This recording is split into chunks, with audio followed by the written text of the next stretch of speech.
Welcome to the Phi Beta Kappa 46th Triennial Conference celebration and our final session of the afternoon on higher education policy. Higher education advocacy is obviously one of the core missions for Phi Beta Kappa, has been for decades and decades. The issues that are involved here in Washington and states around the country are critical to our mission and the accomplishment of our mission. I'm delighted to welcome, albeit virtually, Terry Hartle as our guest speaker today. Terry is the Government Relations Head for the American Council of Education. He is properly understood as the leading advocate in Washington, D.C. for higher education. Unfortunately, Terry is out of the country right now, so he's giving us a video recording of a message about issues with the Biden administration and the current Congress that are affecting higher education.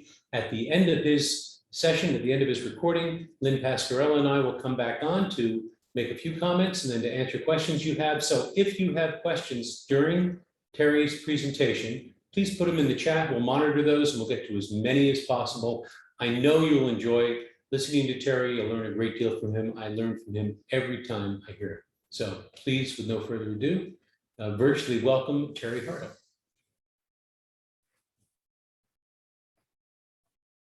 Hello, my name is Terry Hartle. I'm the Senior Vice President of Government and Public Affairs at the American Council on Education in Washington, D.C. My principal job is to try to coordinate and organize the efforts of the higher education community to lobby Congress and the executive branch for public policies that will benefit students and institutions. I'm going to talk a little bit about the Biden administration, what we've seen so far, and what we might see going forward. It's obviously been a pretty busy, complicated time in Washington. We've seen some initiatives that are going to benefit colleges and students, and we've got our fingers crossed that we will see more going forward. But I really appreciate the chance to be here, and thank you for spending a little time with me today. I thought we probably ought to start just by reviewing the goals for higher education that the Biden administration laid out during the campaign and since the inauguration. I think we can group them for convenience into sort of 5 broad areas. First, more support for historically Black colleges and universities and minority-serving institutions. Second, during the campaign, the Biden administration talked a great deal about across-the-board loan forgiveness for student borrowers, that is, people who are already paying their student loans back. Third thing that the Biden team talked about during the campaign was the need to double the maximum Pell Grant. The maximum Pell Grant is currently about $6,500. The Biden administration said they want to double it, so that would make the maximum Pell Grant about $13,000.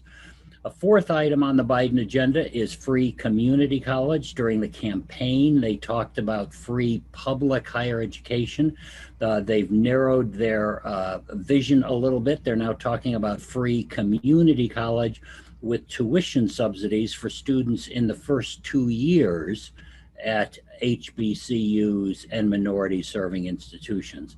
Finally, the Biden administration made no secret of the fact that they wanted to make a number of regulatory changes to put new policies in place and to reverse some of the policies that the Trump administration had put in place. So throughout my talk, I'll keep coming back to these 5 ideas. That's probably the most useful way to keep track of all that the Biden administration hopes to do in higher education. Next slide, please. The Biden administration really has sort of 4 major avenues for changing public policy that we can point to. These are major pieces of legislation that either have been proposed or enacted or will have to be enacted. First, the American Rescue Plan. This was the first bill put forward by the Biden administration, $1.9 trillion to help the economy recover from the economic downturn. This legislation provided $39.5 billion for colleges and universities and students, roughly half the money for institutions, half the money for students.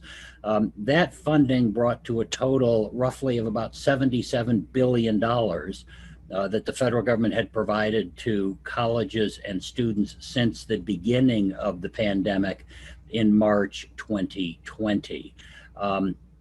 So there was a great deal of money in there for historically Black colleges and universities. So one of the items on their agenda really showed up very quickly. That is a theme that is going to run through this. They're looking for multiple ways to help HBCUs and minority serving institutions, but we certainly saw that right off the bat. Second, the American Jobs Plan. This is also known as the infrastructure bill. It is under discussion in the Senate right now. The hope is that the Senate will find enough Republicans to move forward on an infrastructure bill that they can pass it under regular order in this case, meaning that they will have enough Republican votes to offset any efforts to filibuster the bill by Republicans. Getting to this point was a long and torturous process, but they're debating this in the Senate at the present time. Obviously, they'd like to finish up work before the Senate adjourns for the summer recess at the end of this week. Whether they make it remains to be seen. Third piece of legislation that's being discussed is the so-called American Families Plan. This is also referred to as reconciliation. Reconciliation is a budgetary tool that allows the majority party in the Senate to pass legislation without giving the minority party the opportunity to filibuster the bill. It's a very complicated process. It can only be done under certain circumstances. The administration has made clear that the American Jobs Plan will be about physical infrastructure because they expect broad-based support for that, or hope for broad-based support. They don't think they will get much Republican support for the social policy agenda that constitutes the American Families Plan, and so they'll try to do that under reconciliation. The reconciliation will require all 50 Democratic senators in the Senate to vote for the same piece of legislation. So this will have to appeal to Joe Manchin from West Virginia and John Tester from Montana just as much as it appeals to Elizabeth Warren and Bernie Sanders. Getting all 50 Democrats together is going to be a tall order. But a lot of the social policy initiatives that the Biden administration wants to pursue, such as increasing Pell Grants, such as free community college, increased support for child care and early education, expanding health care, all of that will be done through the American Families Plan. This will be put off. This is going to happen, if it happens, sometime in the fall. The House Democrats have said that they will only consider the jobs plan, that is the physical infrastructure, if the Senate passes the American Families Plan. So to some extent, these two pieces of legislation are linked. We can see what the American Jobs Plan, the infrastructure bill, looks like in the Senate. No telling what the American Families Plan looks like. They have started to put it together. It'll be about a $3.5 trillion bill. The precise elements of it unknown. Finally, this year, Congress, as in every year, will have to pass 12 separate spending bills to keep the federal government operating when the new fiscal year starts on October 1st. They never make the October 1st deadline. They're not going to make it this year. But this does provide a vehicle for enacting legislation that can move in the direction of some of the things that the Biden administration wants to do. So in the spending bills, we expect to see more money for Pell Grants. We expect to see additional funding for minority serving institutions and HBCUs. We expect to see a substantial increase in research funding. That's something that Congress will be working on throughout the fall. Probably won't finish until we get close to Christmas. The next slide, please. The story so far, the Biden administration can point to a number of significant accomplishments. Obviously, the American Rescue Plan, the $1.9 trillion bill enacted in March, is a huge accomplishment. The Biden administration has made a number of regulatory changes using the authority granted to the executive branch. The general rule is that any policies put in place by executive branch action can also be overturned by executive branch action in a subsequent administration. And we're seeing a fair amount of that in a number of areas, particularly in immigration, visa policy, healthcare policy.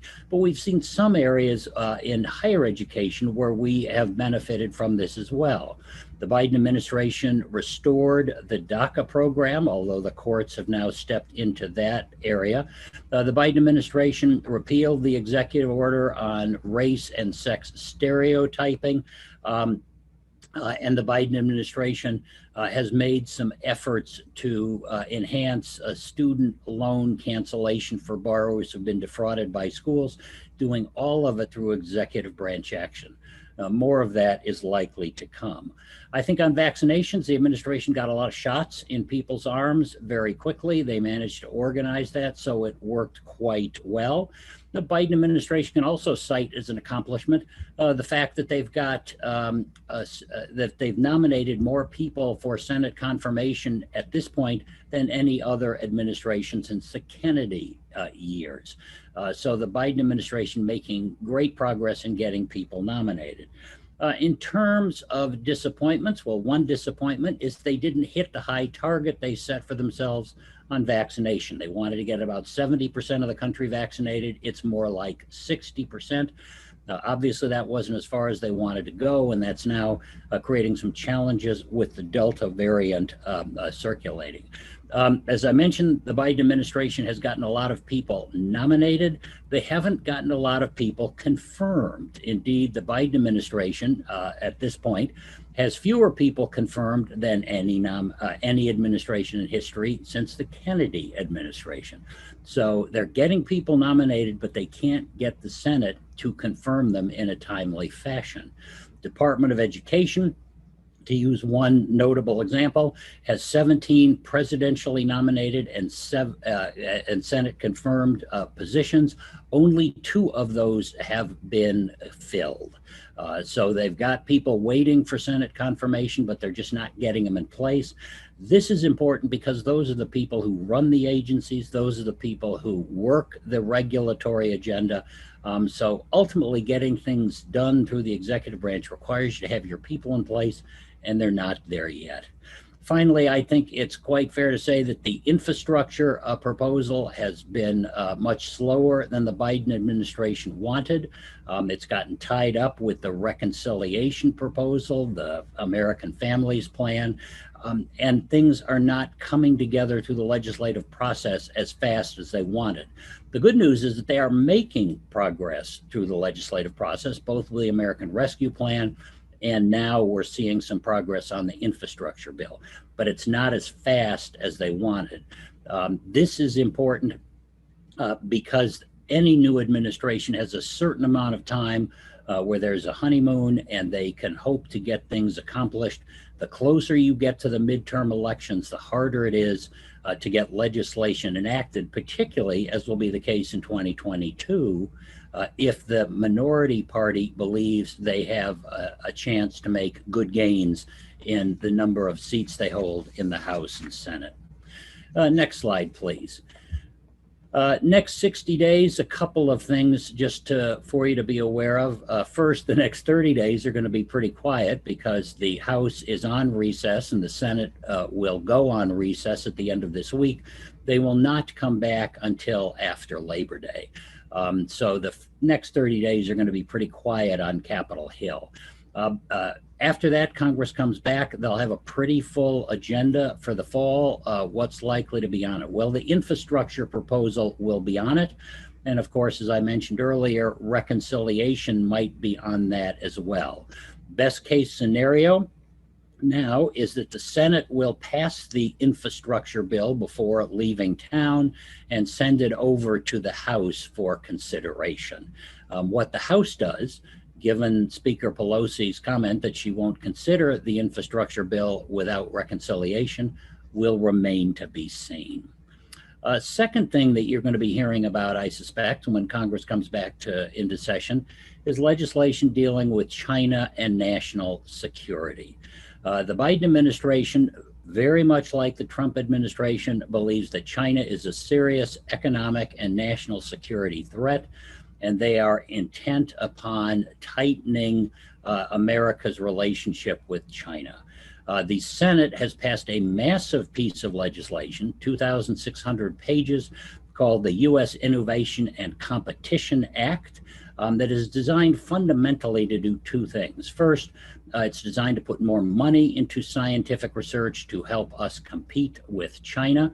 Second, it's designed to limit the chances for the transfer of information that is confidential, intellectual property, things that we simply don't want other countries to have access to.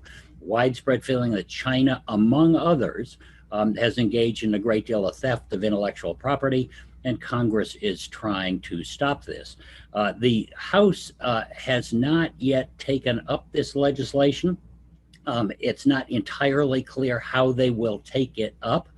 The House has passed two small bills that could be used as a vehicle for a conference with the Senate that could produce legislation. But the two small bills the House has produced are 140 pages long. One reauthorizes the National Science Foundation. The other reauthorizes the Office of Scientific Research at the Department of Energy. They total about 140 pages compared to the 2,600 pages that the Senate produced. So finding common ground in these bills could be quite a challenge. It's a little like having War and Peace in front of you and right next to it the Old Man and the Sea. They're two very different works. What Congress does with this remains to be seen, but concerns about China and its intentions toward the United States are bipartisan, bicameral issues. These will not go away. A third thing that will happen, spending bills for fiscal year 2022. Congress is supposed to have all these signed into law by October 1st. Congress never makes it.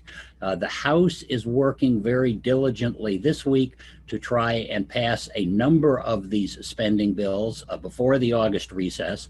The Senate works much more slowly on these things. They will get around to it sometime in the fall. We will get to August 1st, we'll get to October 1st, and they'll need to kick the can down the road. They'll need a temporary spending bill to keep the federal government operating. Sometime this fall, we will see all 12 spending bills enacted in some form or another. What you'll particularly hear a lot about when Congress returns in September is that the U.S. has once again hit the debt ceiling. The federal government does not have at the present time the ability to, as of July 31st, the federal government didn't have the ability to borrow money. The Treasury Department can move money around from various accounts, and they'll be able to keep operations pretty much going as normal until sometime late September or early October. So we're going to have a double witching hour at the end of September. We're going to need to pass at least a temporary spending bill to keep the federal government operating, and we're going to have to pass a debt ceiling extension to allow the federal government to continue to borrow.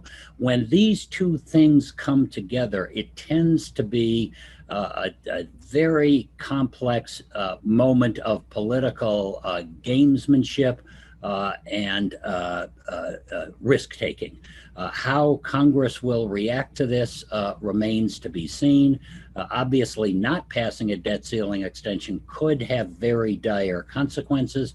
The minority party on Capitol Hill typically uses that moment to try and extract some concessions from the president's party. So we'll see how this comes together, but September has the makings of a fairly complicated, contentious, politically high-stakes month. Next slide, please. Down the road, the Department of Education is going to continue to move forward with regulations. Two things the Department of Education particularly wants to do. They want to rewrite the Title IX regulations put in place by the Trump administration, and they will do that. This is not going to be a fast process or an easy process.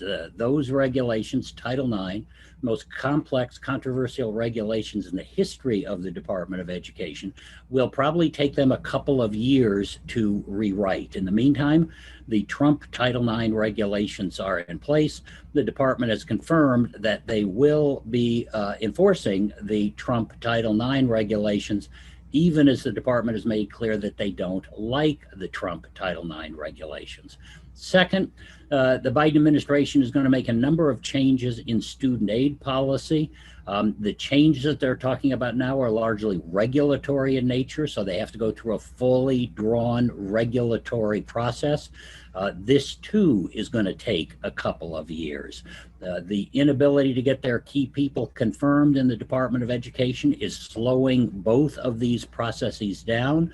But we should not doubt for an instant that the administration is going to be moving in these directions as quickly as they can. But as quickly as they can doesn't mean it's going to happen very soon.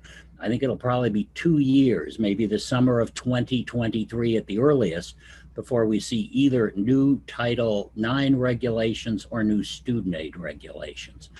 Loan forgiveness was one of the top priorities of the Biden administration, as I mentioned.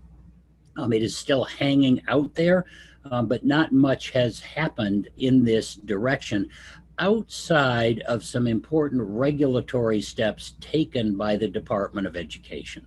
The initial goal here was across the board forgiveness for anyone repaying a student loan. So if you're in repayment, the proposal was to forgive $10,000 or $20,000 or $30,000 of loan for every borrower in repayment.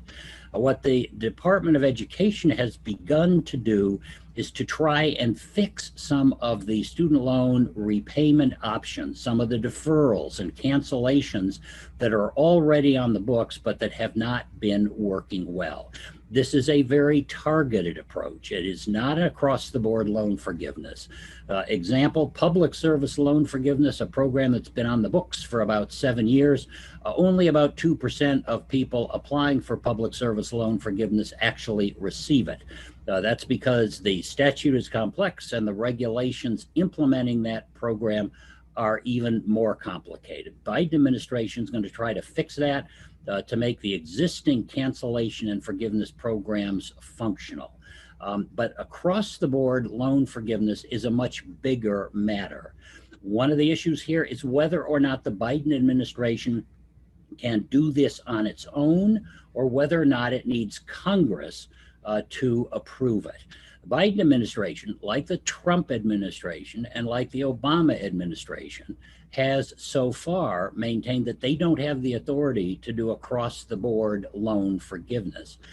Congressional Democrats, particularly progressives, believe that the Department of Education does have the authority to forgive loans across the board, and they've encouraged the Biden administration to use it. The difference here is that if the Biden administration does this through executive branch action, there is no cost to the federal treasury. This is under the budget rules that make no sense anywhere outside of Washington, D.C. But if Congress authorizes loan forgiveness, they have to pay for it. And the costs of across-the-board loan forgiveness are very high.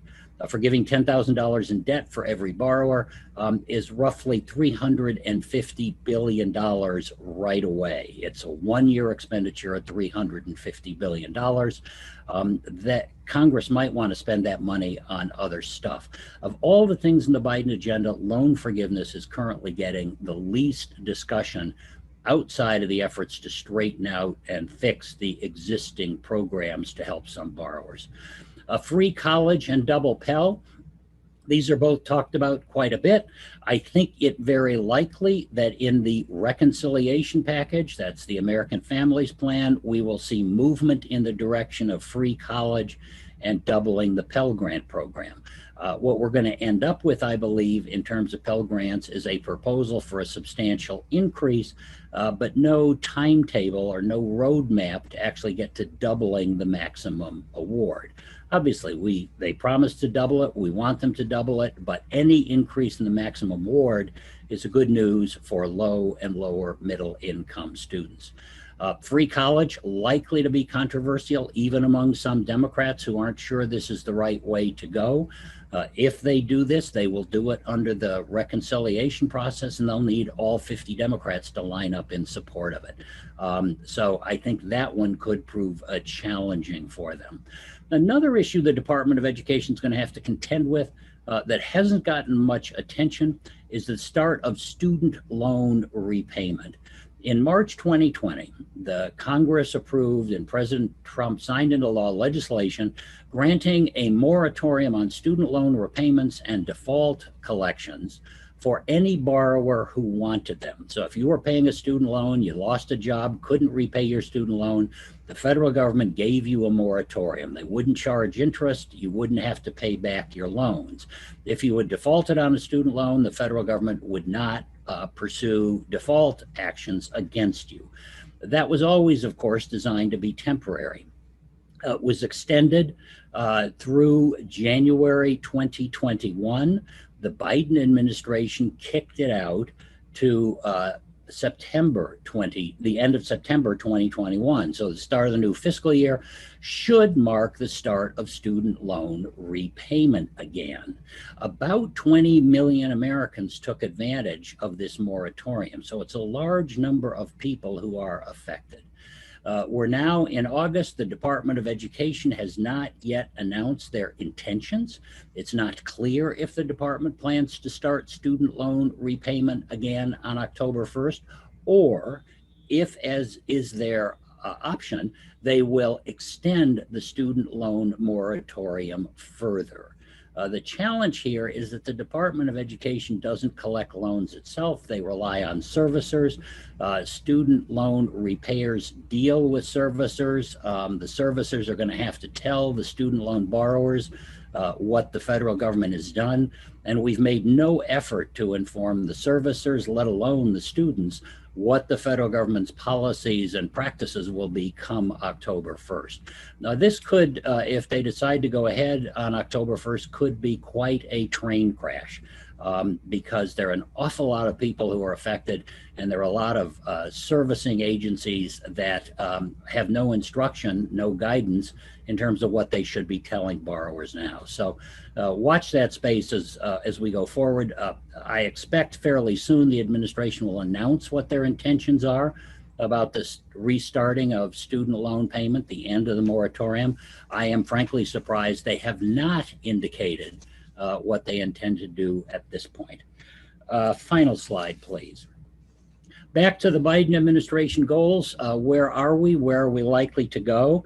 Well, first, funding for HBCUs and MSIs, as I mentioned, additional funding was provided for them in the American Rescue Act, the $1.9 trillion supplemental. We will see more funding for HBCUs and MSIs as the fiscal year 2022 spending bills move forward. So we're going to see significant progress, I think, in terms of this campaign goal.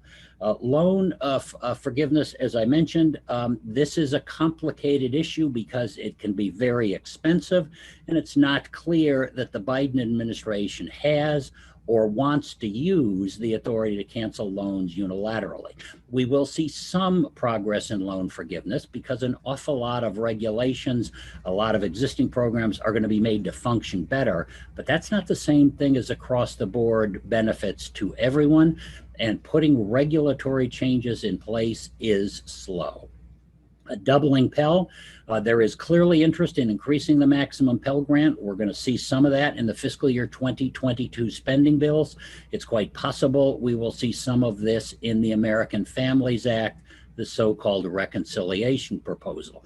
But I don't see a plan to actually double the Pell Grant. Best case scenario right now, we might be looking at a $1,500 or even $1,800 increase in the maximum award. which is considerable. It's the biggest increase ever in the history of the program, be very welcome, but it's not a doubling. Still, I think the maximum Pell Grant will go up.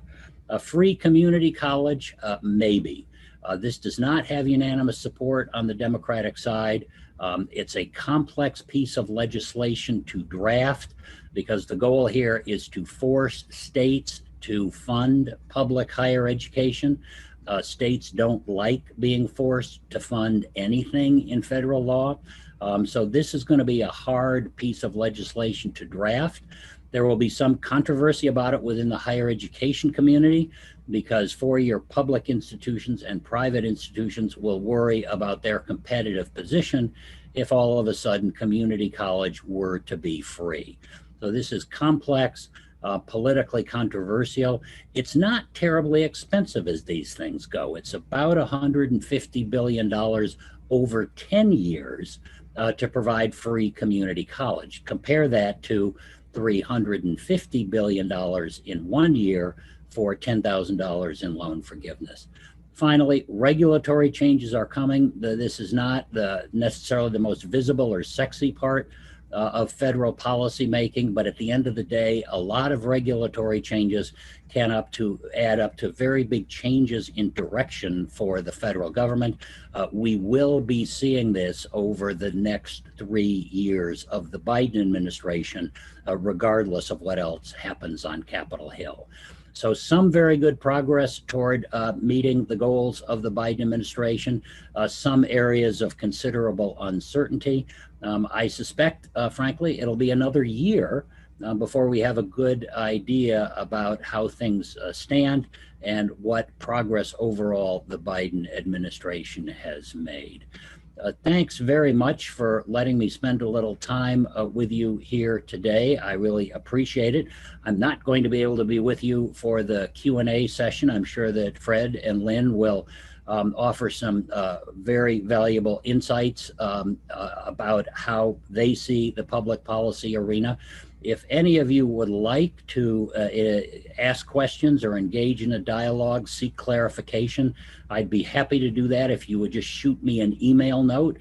We put my email contact information here on the slide, and I'd look forward to talking to any of you that would like to discuss these matters in more detail. Thanks again for inviting me to be with you today.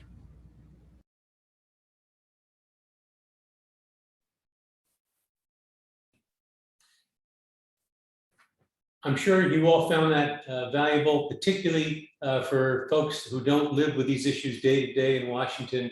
Terry is as good as anybody I know at getting you up to speed on a whole wide range of issues. So let me make a couple of quick comments. I'm going to ask Lynn to do the same, and then we've gotten some questions. We'll get to as many as we can before we adjourn at 5 o'clock. So first off, Terry did this late part of last week, but this is Washington, D.C., and things continue to change. So when he said the Senate will adjourn by the end of the week, meaning the end of last week, they didn't. As many of you probably know, they worked through the weekend, and in fact, the Senate is still in session. The House is adjourned until after Labor Day now. And they have, in fact, got a pretty good blueprint of the American Jobs Plan, that infrastructure bill. It has been through its first procedural hurdle. It's got a ways to go, but there is reason for optimism, and there is funding in there for higher education, which is a very positive thing. Now, having said that, the House will have to pass it for it to become law. The House is in recess until after Labor Day, so nothing's going to happen very soon.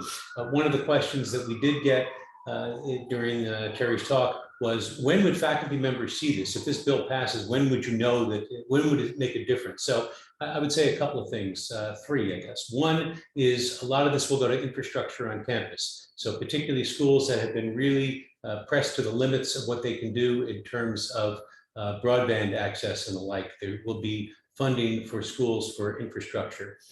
Second, there will be financial aid funds. We've talked about, as Terry talked about in a number of contexts, that should ease budgets above federal grants for schools that are trying to make up for that, as well as to maintain the kind of class that you want to bring in. Third piece is that there are still some schools that are suffering from the results of the pandemic. it was very much a bimodal distribution. Some schools did just fine through this. Some schools are still struggling. So funding that goes to reduce that strain should address some of the budget cuts that some schools are doing. I don't want to overstate that, but that's, I think, 3 places where you'll start to see some of the difference should this become law. Second thing I wanted to mention quickly is that Terry talked a lot about the Double Pell program. There is a formal Double Pell advocacy group within the higher education space that we are part of. We are a sponsor of that, and we will include that in our advocacy work. Another one of the questions that we got was, should Phi Beta Kappa speak out on the rising cost of tuition? Our efforts have been on it towards affordability and the need for additional funds to make it possible for students to afford higher education. If we're going to be recognizing the best and most accomplished students, that presupposes that the best and most accomplished students have made it into the system. So therefore, we are part of Double Pell and will continue to work on that. A couple of other questions have come in, but in the meantime, now let me just turn to Lynn for some first reactions, and then I'm going to give Lynn a couple of the questions to wrestle with. Thank you so much, Fred. Certainly, Terry raised some of the important issues, but there are things that weren't emphasized as much as I would have liked. I think the biggest challenge facing higher education today is a growing economic and racial segregation. I applaud the efforts to provide access through free community college, through doubling Pell, but access alone isn't sufficient. We need to provide the resources that are necessary to challenge students to excel from completion. And so we have to look at the fact that over the past several decades, there has been a disinvestment in higher education, a moving away from the notion of higher education as a public good to viewing it as a private commodity, tuition in exchange for jobs. And that emphasis on employability is important, but it has to be combined with the broader purposes of higher education, its civic purpose as well as the private purpose. And other issues that I think are critically important right now have to do with legislation introduced in several states to curtail the teaching of certain topics on college and university campuses. So talking about critical race theory, which we just focused in on our last session, the 1619 project. Legislators, I think, are engaged in something that we haven't seen since the era of McCarthyism in terms of intrusion into issues of academic freedom, the curriculum, and frankly, issues of governance, where we have seen governing boards placing pressure on presidents, provosts, faculty to either award or deny tenure. And then we have also issues with respect to the health and well-being of faculty, students, and staff, where we're seeing governors, legislators saying that you cannot have mask mandates in the fall. You cannot require COVID vaccination passports.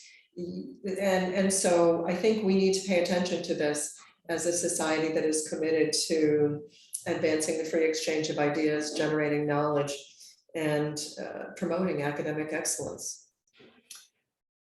One of the things that we talk about a lot is the way in which our chapters, and all of you really, chapters as well as members not on campuses, can play in some of these discussions. So picking up on Lynn's themes, I'm going to answer the question that I imagine all of you are thinking, which is, how can we help? How can we be involved in this? You can. We make major statements coming from Phi Beta Kappa. Go to pbk.org, by the way. In the media center, you'll see all the list of issues in which we've made statements over the past year. So we do make national statements. We do advocate on Capitol Hill ourselves. In addition to that, there are issues happening in the states where our experience is that better sometimes than what comes from Washington, D.C. is what comes from the ground up, what comes from the states themselves. So those of you on campus, on campuses involved with chapters, should meet with your government relations officers and get up to speed and become advocates with them. This is especially true in state university campuses, because you got to be careful of what you can and can't do, which email you do and don't do when you advocate, and the like. But there are real roles that you can play on all of these issues. If you don't get the State of the Arts and Sciences Monthly e-alert, you should. And if whatever reason you're not getting it, go on the website and sign up for it, or you can also just send an email to the office, national office, and we'll get you connected with that. A lot of information there and ways you can advocate. And probably the best one-stop shopping to start on these issues is to go to toolkit.pbk.org, which is our advocacy toolkit, which will get you started in many ways. I can't overstate the role that individuals can play. I know sometimes it feels like, what difference can one person make?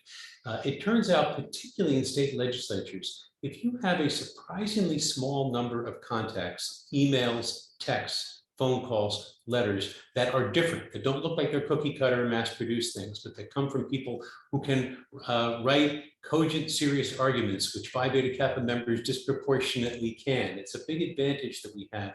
It takes relatively few of those kinds of communications for somebody to walk into the legislator's office and say, you know, boss, there's something happening in the district. We got to start paying attention to this. So it can make a difference. Lynn, one of the questions that we got was about the funding of higher education coming from the states. What's your thought on how does one go about, in this time, this economy, this political climate, playing a role advocating for increased funding by states of their public education systems? I think the best way to do that is to be visible in the communities in which we're located, using our resources as public intellectuals to demonstrate the transformative power of higher education, and in particular, the importance of the humanities, the liberal arts and sciences in the lives of people every single day.